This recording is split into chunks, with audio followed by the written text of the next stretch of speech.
Ya estamos aquí, así que ya podemos continuar. Vamos a esperar a que un poquito más de sus compañeros ingresen y empezar la clase. Bueno, con ustedes ya tengo sus grupos, ¿no? Con el grupo siguiente es que tengo que armar los grupos. ¿Cómo les va con la lectura? ¿Quién me comenta? ¿Va bien? ¿Va mal? ¿También? Daisy, ¿cómo estás? Hola, mis buenos días. Pensaba que Buen no iba a haber día. clase, no me podía conectar.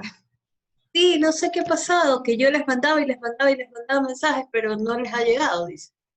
Sí, no nos llegaba a mí, incluso el sistema tampoco nos permitía ingresar. Sí, bueno, nadie se ha quejado, no sé por qué, o ya estamos cansados de quejarnos, de que no podemos entrar. Bueno, ¿cómo van con el trabajo? ¿Bien?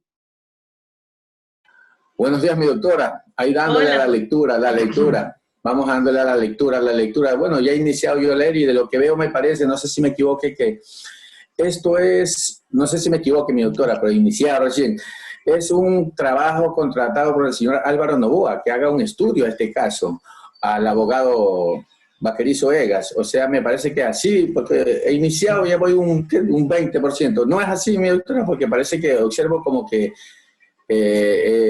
lo contrata Álvaro Novoa para que haga este estudio y haga este libro, este seguimiento, mi doctor, ¿no?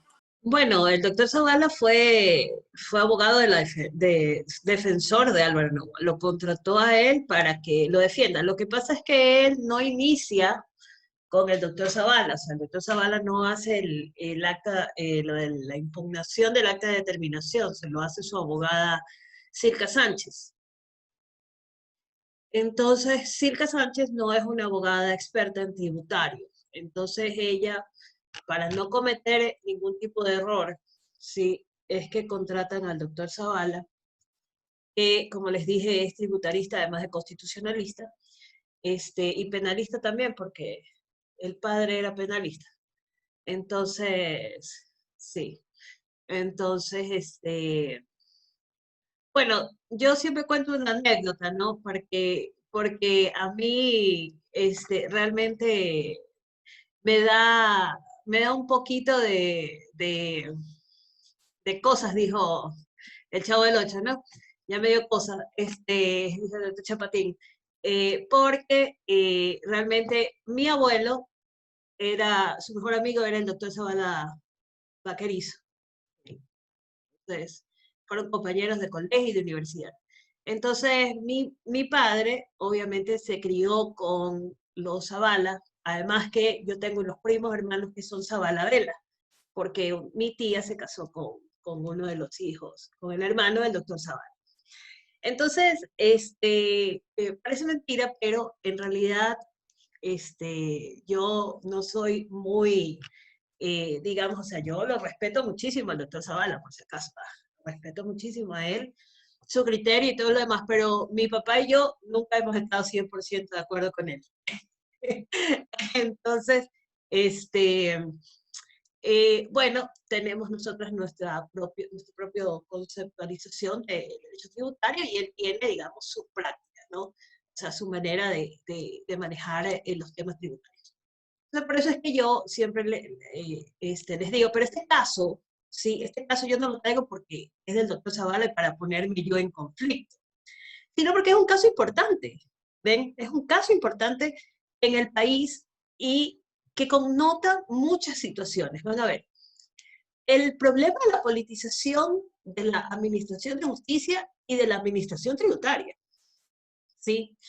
Que se vuelve gravísimo, ¿sí? Y que es un tema que nosotros como abogados no podemos dejarlo pasar por desapercibido, ¿sí?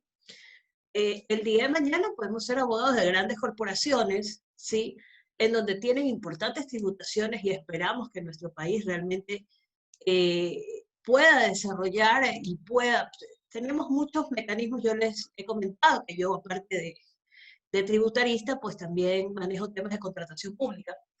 Y entonces yo veo muchísimo, sí, que hay gente, que hay empresas del extranjero que quieren venir a invertir al país, sí, o que vienen a hacer infraestructuras. Y son empresas que vienen a construir, no por $1.000.000, ¿no? Que uno dice, $1.000.000 es bastante importante. Vienen a construir por cientos de millones de dólares, ¿sí? 300 millones de dólares, 400 millones de dólares. Entonces son obras muy importantes. Entonces son cargas tributarias, ¿sí? Que son importantísimas para la administración tributaria. Entonces nosotros no nos podemos dar el lujo, ¿sí? No nos podemos dar el lujo de no saber o no tener un marco jurídico tributario, ¿verdad? Que pueda, digamos, si somos parte del Estado, pues no podemos hacer que nuestro Estado no perciba los recursos económicos que, digamos, se puede generar por estas obras, ¿no? Y aparte de eso, tampoco como ciudadanos, ¿sí? O como personas que podemos, digamos, acoger a estas empresas, ¿verdad? Tampoco las podemos lesionar o lastimar porque en sus derechos, ¿sí? Afectarlos, porque si no, cogen la inversión, agarran sus maletas y se van. Y eso es un perjuicio para el Estado, porque entonces el Estado se queda sin plazas de empleo, sin oportunidades de crecimiento, sin oportunidades de avanzar, ven, en la administración pública, ¿verdad? Y sobre todo en los servicios públicos. Y para que ustedes vean todo el efecto importante que tiene. El señor Noboa es uno de los empresarios importantes que tiene nuestro país, o sea, es un grupo económico. Es decir, tiene más de una actividad económica, no solamente es bananero, ¿sí? Digamos que sería su fuente principal, pero ellos tienen otros negocios, inclusive de construcción, tienen negocios este, de, de, de producción de su misma bananera, ¿no? Ellos producen sus cajas, ellos producen sus fundas, producen, o sea, tienen algunos negocios importantes, ¿sí? Que en realidad la molinera, ¿no? También la tienen aquí, justamente yo que vivo al sur, esta es la molinera. Entonces, fíjense ustedes, son grupos importantes, son grupos que realmente uno no puede esperar que otra cosa, sino que tengan la mejor cultura tributaria y que tengan, obviamente, el mejor comportamiento, ¿sí? Y no queremos que sean, pues, malos contribuyentes, y de hecho no lo son, y por eso son algunos millones de dólares lo que, de los que estamos tratando en este caso, ¿sí? Y se vuelve bastante interesante e importante en nuestro país. Entonces, fíjense ustedes, bueno, después de haberles contado esto de aquí, efectivamente, como decía Julio, el doctor Zavala fue contratado para poder, digamos, enderezar un poco el tema que al inicio pues estaban todavía un poco titubeando, ¿no? Y ese, digamos, fue uno de los errores que tuvo el doctor, no, perdón, el empresario Noboa, bueno, el abogado Noboa, que es abogado. Obviamente tuvo que contratar a un experto, y qué mejor experto que el doctor Zavala, ¿no? Entonces, se vuelve bastante interesante lo que les decía, el tema de la estrategia, ¿sí? Que él planteó, como ustedes pueden ver, hay más de una acción activada, ¿sí? Un bombardeo de aquí, allá, acá, acá, acá, ¿sí? Que es una estrategia bastante interesante también, porque yo creería que, no sé si ustedes lo han podido ver quizás con sus profesores de procesal, ¿sí? De esta forma, o sea, que uno puede activar más de una acción, ¿sí? En tiempo real, en varios tiempos, digamos, muy pegados, una reacción con otra, ¿sí? Y eso realmente creo que es una experiencia bastante importante también a nivel procesal hablando, ¿no? Es un caso interesantísimo procesalmente hablando. Tributariamente hablando también, porque les decía que ahí el doctor Zavala también explica, ¿sí? cuál es la actividad que realiza la bananera, la exportadora, ¿sí?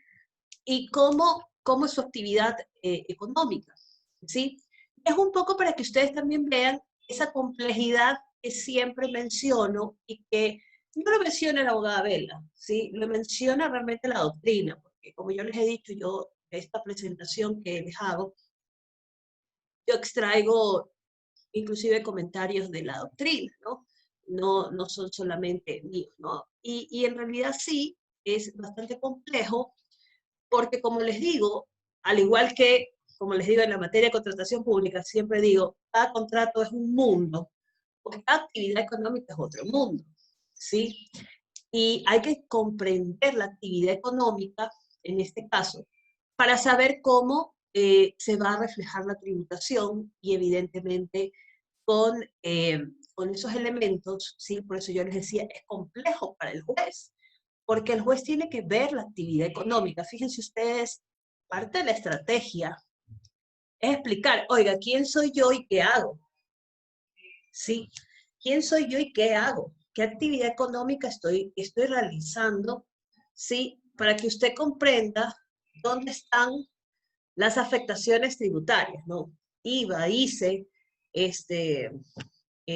impuesto a la renta y salidas de divisas, ¿no? Porque es exportadora, también hay salidas de divisas.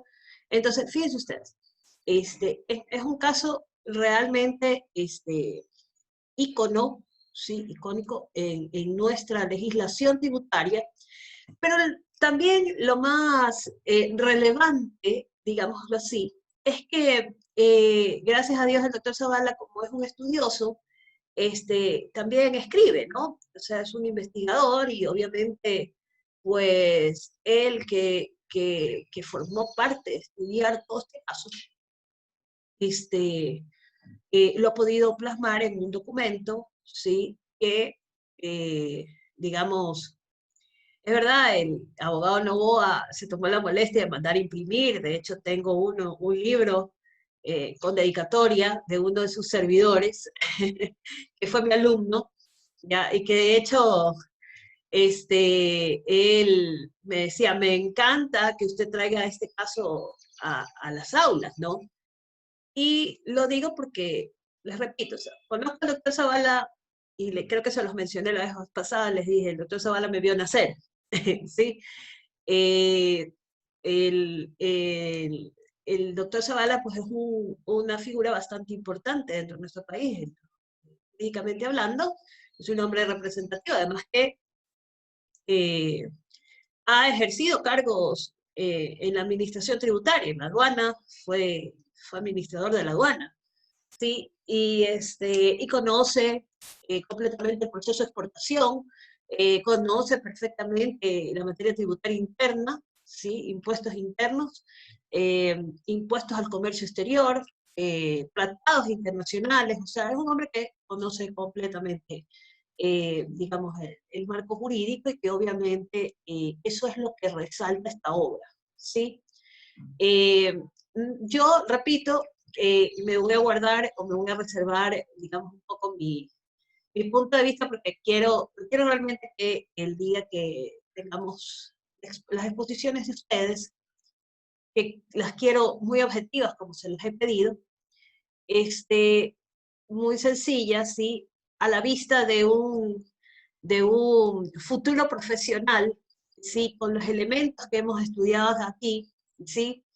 Quiero ver hasta dónde pueden llegar sus conclusiones, ¿sí? Que sus conclusiones para mí son sanas, ¿sí?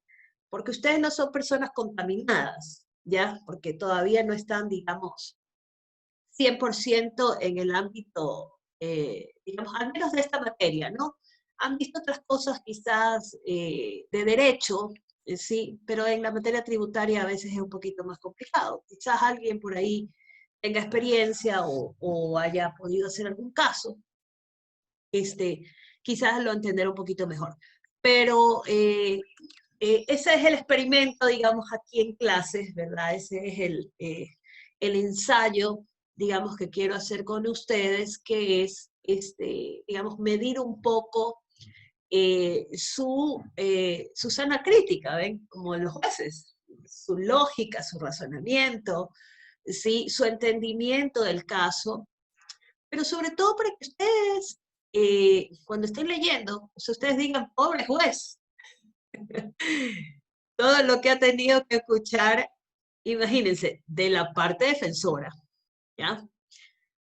Y quizás no sabemos cómo se pronunció la parte, digamos, demandada, ¿no? O sea, la administración tributaria, que muy probablemente haber sido muy agresiva, ¿sí?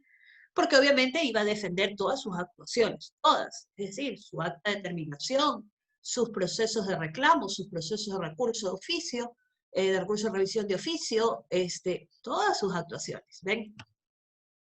Entonces, yo creo que es un caso muy bonito y digamos, eso es lo que quiero explotar, digamos, un poco con ustedes, en todos mis estudiantes, porque realmente es para todos mis estudiantes, todos están ahorita estudiando este caso, ¿sí? Están ahí estudiando este caso,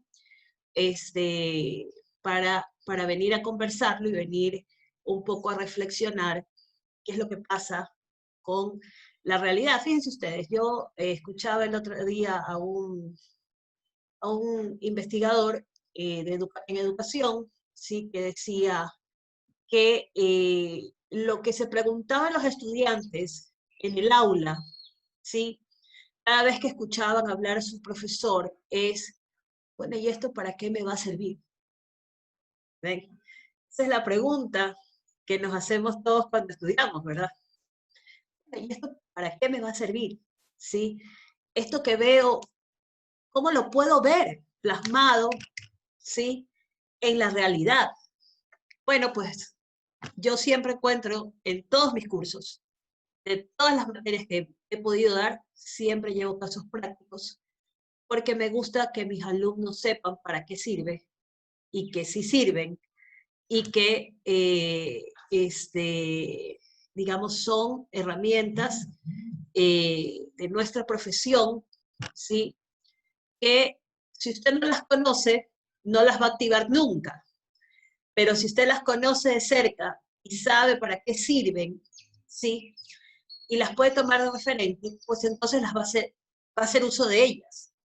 Va a investigar, va a estudiar, va a curiosear hasta llegar a este camino. Entonces, bueno, eso en cuanto al caso práctico. Vamos entonces a avanzar con nuestra clase, a fin de continuar, ¿no? Hasta que con ustedes tengo el día miércoles, ¿no? El día miércoles es su exposición. El jueves me parece que dijo mi doctora. Ah, No sé. el jueves, tienes razón, Sí, es el jueves, sí. es verdad, es verdad. Bueno, nos habíamos quedado en las tercerías, ¿verdad? Nos habíamos quedado en las tercerías y terminamos, ¿verdad? Vamos a ver las excepciones, ¿ya? Bueno, en el caso de las excepciones, ya un poco habíamos hablado del tema de las excepciones, ¿no? Yo les había comentado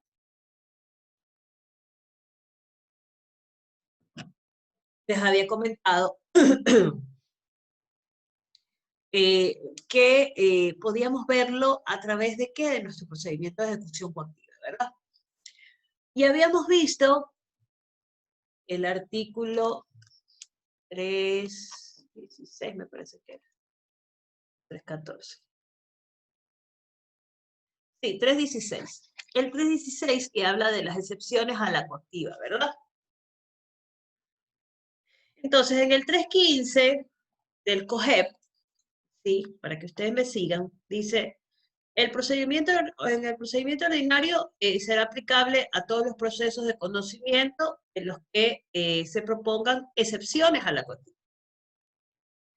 Para el caso de excepciones a la coactiva, la o el juzgador calificará la demanda en el término previsto para el procedimiento ordinario, ¿sí? Citará al funcionario ejecutor a fin de que suspenda el procedimiento de ejecución y convocará en dicha calificación a audiencias conforme a las reglas generales de este código. Es decir, pasa directamente a la audiencia, ¿verdad? Muy bien, pero en el 316 habla sobre las excepciones a las normas. Entonces dice, el procedimiento coactivo solo se podrán oponer a las siguientes excepciones.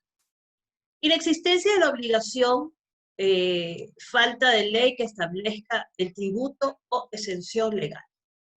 Ese es el primer caso, en la inexistencia de la obligación. Inexistencia de la obligación. ¿Se acuerdan que hablamos de la inexistencia de la obligación? Yo le dije, bueno, puede darse el caso en que tal vez yo ya había pagado esa deuda, por lo tanto, no hay deuda que exista, es inexistente, ¿sí?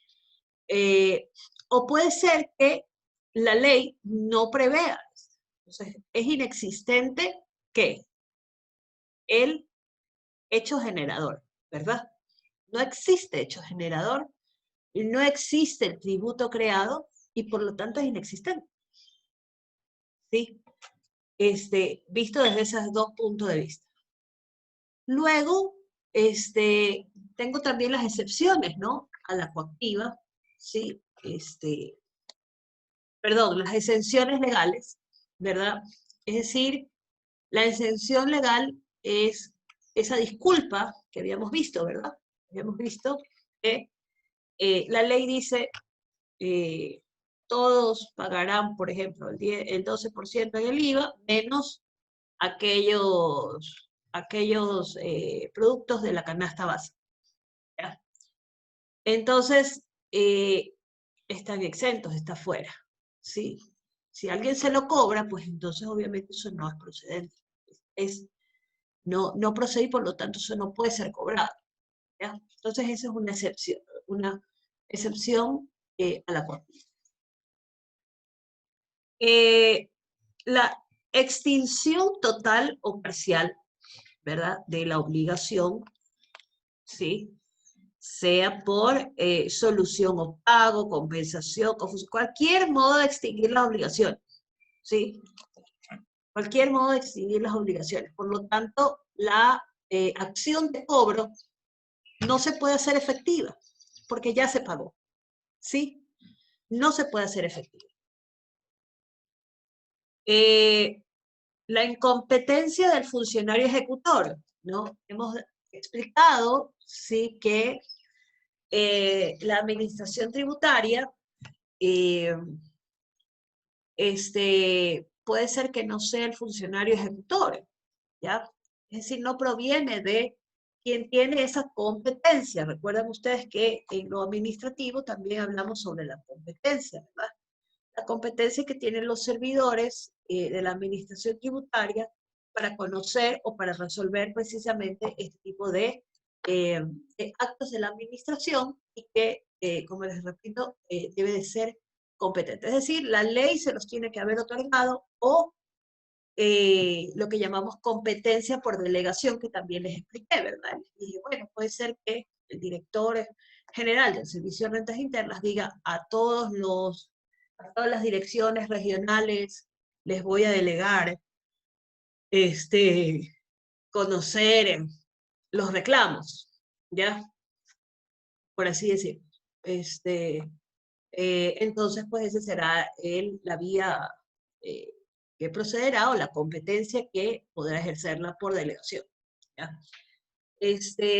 Bien, también tenemos la ilegitimidad de personería de la o del coactivado o de quien haya sido citado como su representante.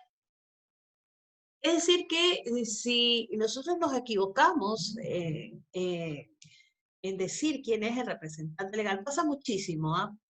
Esto es muy común en la administración tributaria, ¿sí? Por múltiples razones, ¿no? Por ejemplo, se da el caso de que se citan, por ejemplo, los anteriores administradores, ¿no? Alguien que salió, se cambió de representante legal y por lo general se citan a los anteriores administradores. Entonces dice, oiga, yo no soy representante legal, aquí le pongo, aquí está el día en que yo renuncié, yo ya no soy el representante legal de esta compañía.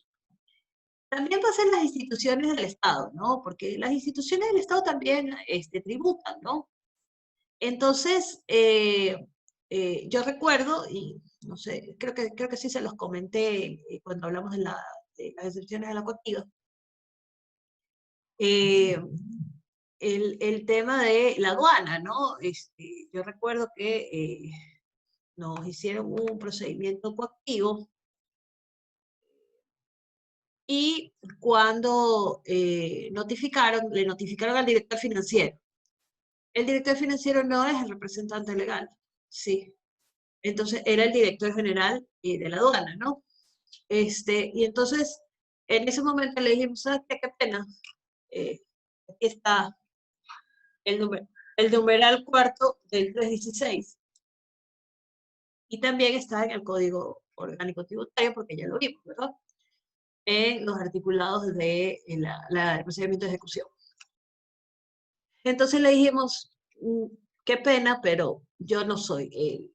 Quien es el representante legal de la aduana es el director general de la aduana, ¿no? Entonces eso caía por su propio peso. Más bien pensábamos que era algún tema de coercitivo, ¿no? O sea, es decir, fíjense ustedes, cuando uno está trabajando en el Estado, hay sanciones, ¿no? Para el Estado también.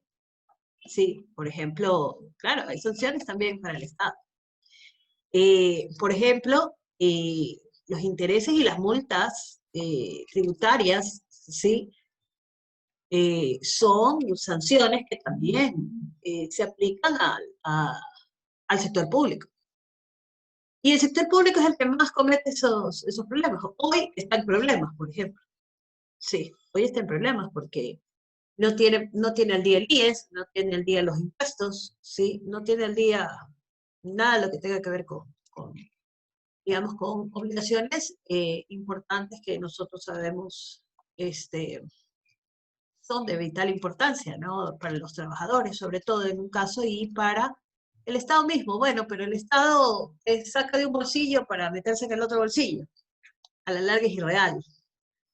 Sí, es solamente una figura, digamos, en papeles, ¿no? Porque a la larga es el mismo dinero del Estado, ¿no? Lo único que hacen es cruzar las cuentas y listo. Pero se supone que si se recauda debería de llegar a las arcas fiscales, ¿verdad? Pero bueno, en todo caso, esto es lo que pasa, digamos, con la ilegitimidad de personería. No es la persona que es la representante legal o es, digamos, en el caso de una persona natural, no es la persona titular del impuesto, ¿verdad? Que debe de ser cancelado. Entonces, tiene que decir, ¿sabe qué? No soy yo, ¿sí? Y ahí procede la ilegitimidad de personería. El hecho de no ser deudor directo ni responsable de la obligación exigida, pues obviamente también, ¿no? Es lo mismo, ¿no? Encontrarse pendiente de resolución, un reclamo o recurso administrativo u observaciones formuladas respecto a un título o derecho para su emisión. Sí, esto ya también lo habíamos conversado. En el momento en el que se emite pues, el título de crédito, el título de crédito tiene unos requisitos formales, ¿sí? Tienen que ser cumplidos y si no se cumplen, pues evidentemente el título no va a tener la validez legal que la ley pues le otorga, ¿verdad? Porque la ley mismo lo dice, tiene que cumplir con los requisitos. Si no, no gozará de su validez. Entonces también yo puedo observarlo y puedo ir a la vía judicial. Fíjense ustedes que esto es algo interesante. ¿Qué es lo que les decía? Bueno, ¿cuál es la vía que debo seguir? Es decir, recordemos lo que es el procedimiento de ejecución. Si yo tengo ya, para iniciar este procedimiento de ejecución, y aquí está, si ven, procedimiento administrativo, ¿verdad? Yo tengo un auto de pago, tengo una notificación al deudor, porque tengo que decirle, ¿verdad? Tengo que comentarle y decirle, oiga, usted está coactiva, ¿sí?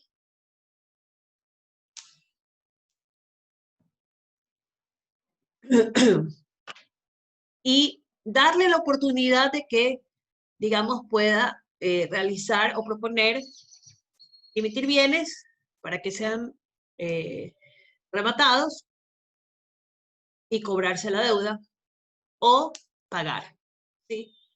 Pero tengo que dárselo, ¿ya? Y solamente me puedo excepcionar, ¿verdad? ¿Sí?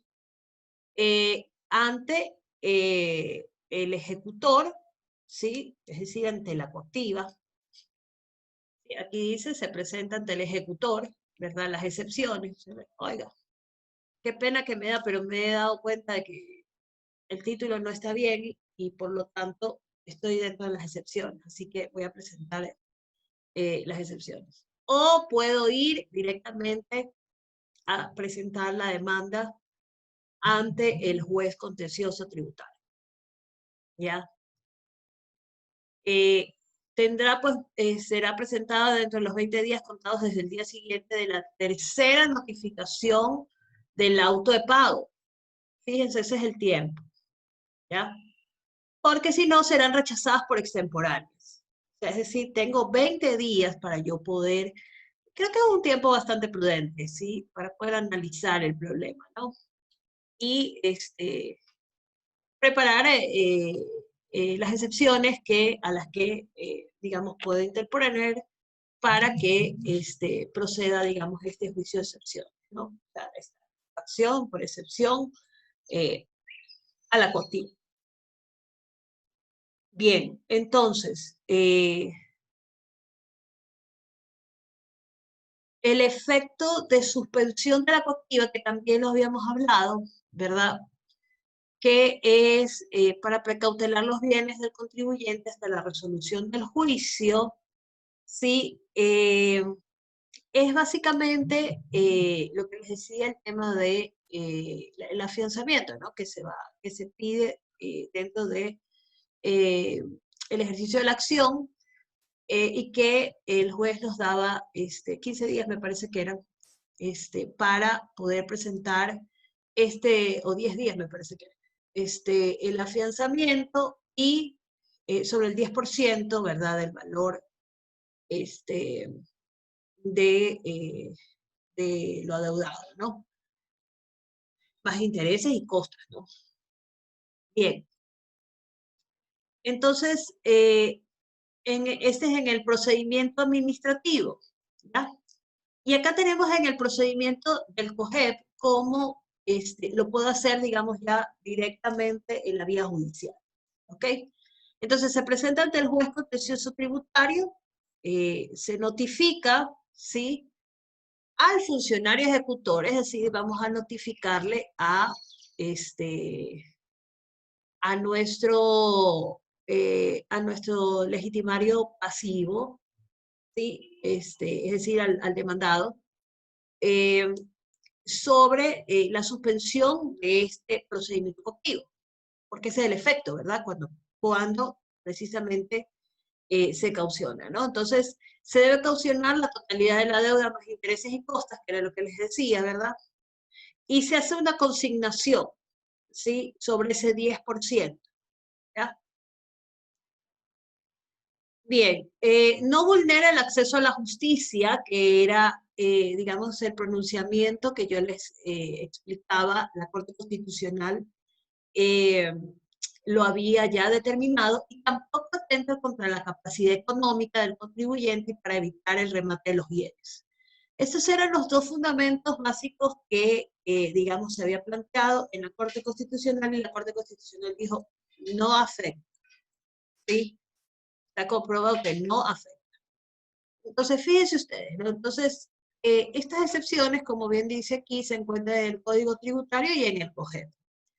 Se presentan ante el funcionario ejecutor, dice el Código Tributario, y el COGEP, pues dice, pues, que es ante el juez. Entonces, ¿cuál es la opción que usted va a tener? Cualquiera de las dos, ¿sí? Cualquiera de las dos, porque procede igual, se los digo en la práctica, ¿ya?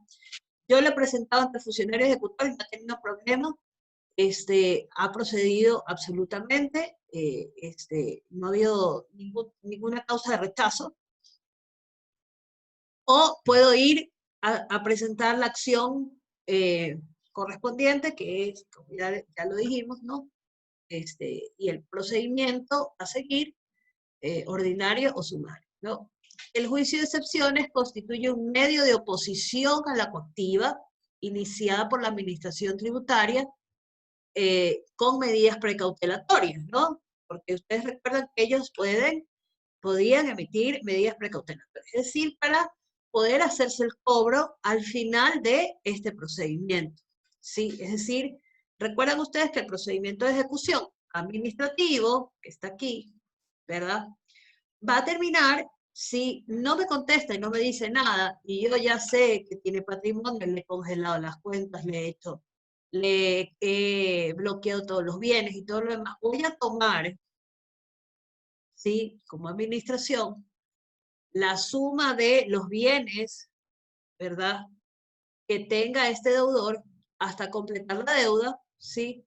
Para que la pueda cobrar. Entonces procederá el remate, la subasta, ¿sí? Cualquiera de ellos, cualquiera de estos procedimientos, si es que no hay contestación, digamos, u oposición, como bien dice aquí, constituye un medio de oposición a la coactiva, ese juicio de excepciones, ¿ya? Es decir, cuidado, usted va a afectar mis derechos, ¿sí? En relación a mis patrimonios, porque usted no lo puede hacer. Y yo no puedo decir, no lo puede hacer, no lo puede hacer, no lo puede hacer, porque sabemos perfectamente que si usted no se pronuncia como contribuyente, ¿verdad? Si no se pronuncia y no plantea este juicio de excepciones, pues usted está en la nada, porque para la administración tributaria no hay equivocación.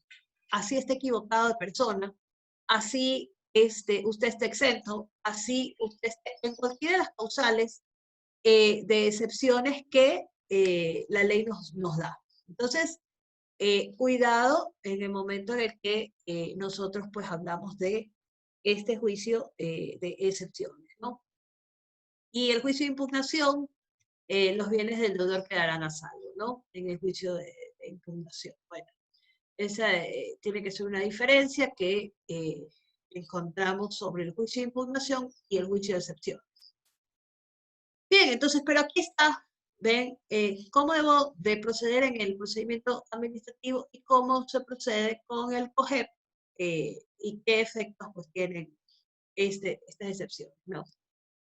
Como les decía, este cuadro, yo tengo el tributo, ¿verdad?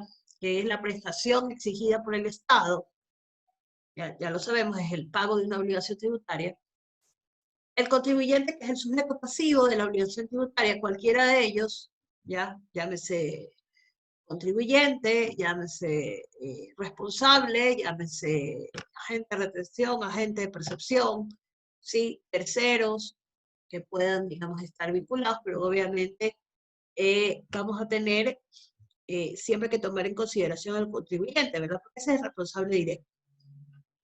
La deuda tributaria, que es la obligación a pagar, llámese IVA, ICE, impuesto a la renta, impuesto a las salidas de divisas, impuesto a la herencia, todos los tributos que vimos, ¿verdad? Ya vimos la clasificación de los tributos y cómo funciona cada uno de ellos, ¿no?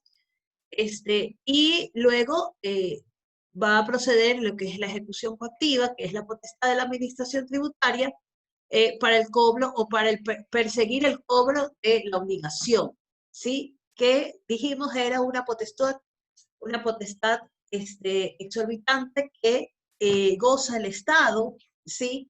Porque ningún otro ciudadano goza de esta potestad de poder perseguir por sí solo, pues, de manera directa y con potestades o con competencias atribuidas en la Constitución y en las leyes, para que pueda perseguir el pago, ¿sí?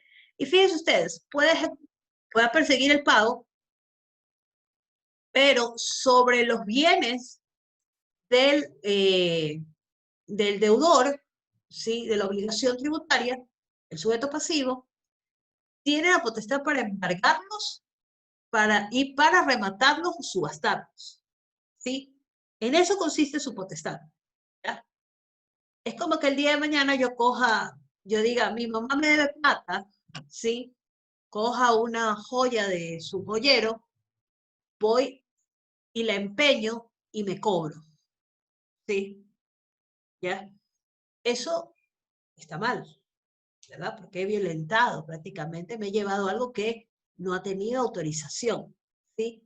A eso se refiere precisamente esta figura de la coactiva, es decir, le da ese derecho, esa atribución al Estado a través de medidas precautelatorias de poder aprender estos bienes que aseguren la deuda y que puedan ser rematados o subastados, como ya vimos en el procedimiento de ejecución, y cobrarse de lo que de ella se produzca. ¿Ya? Cobrarse la deuda. Y luego tenemos aquí, como dice el recuadro, cuáles son estas excepciones a la coactiva que sabemos debe estar iniciada, ¿sí? Porque fíjense ustedes, el primer paso que vimos en el procedimiento de ejecución coactiva era la emisión del título de crédito. Es decir, yo ya lo pongo en un papel liquidado, todos los intereses, todo liquidado, y se lo notifico al contribuyente, ¿ya? Entonces, ahí todavía no se inició el procedimiento de ejecución coactiva, sino que el director financiero ha emitido el título de crédito y le ha enviado a la coactiva, ¿verdad?, para que sea notificado. Le da los 8 días para que pueda dimitir bienes o pagar, ¿sí?, o pedir convenio de pago. Hasta ahí quedaría. No se ha iniciado la coactiva con el auto de pago. Pero si no se da ninguno de las 3 opciones que se tienen dentro de esos 8 días, entonces hace el inicio del auto de pago. Es decir, donde ya ese juez de coactiva, ¿verdad?, hace el auto inicial en donde dice que emitido el título de crédito y esperando los 8 días para que dimita bienes y no lo ha realizado el deudor. Por lo tanto, empieza a darse el procedimiento de ejecución coactiva y ahí es donde también observamos que el Código Orgánico Tributario le permite, ¿sí?, le permite a ese juez de coactiva emitir las medidas precautelatorias. ¿Okay? Entonces, muy bien, estamos en el tiempo, ya tengo la otra clase, tengo que correr, así que, bueno chicos, gracias por estar y esperar siempre la clase, que les vaya bonito en este día, toda la semana, buena suerte, ¿sí? Y nos vemos el día de mañana, ¿ok? Cuídense mucho. Gracias por asistir. Hasta mañana, chicos. Que les vaya muy bien.